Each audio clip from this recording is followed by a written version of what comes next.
Every year, when winter begins, the sea around Antarctica freezes over,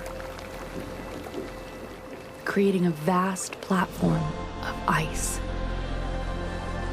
Here, 20,000 emperor penguins come ashore to raise a family.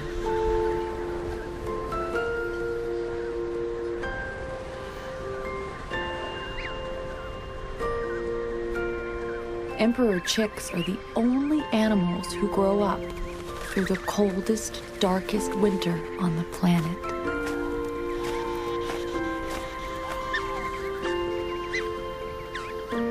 But that's just the beginning of their story.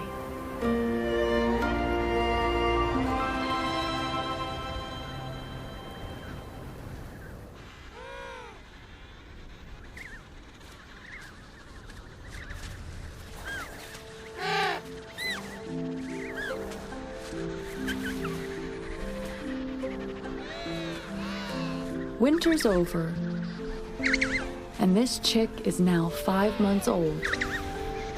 Her parents have kept her safe and well-fed. But now, they must leave. Returning to the ocean to eat and gain strength, to do it all again next year. Make the most of that meal, buddy. Because the next one you're going to have to get yourself.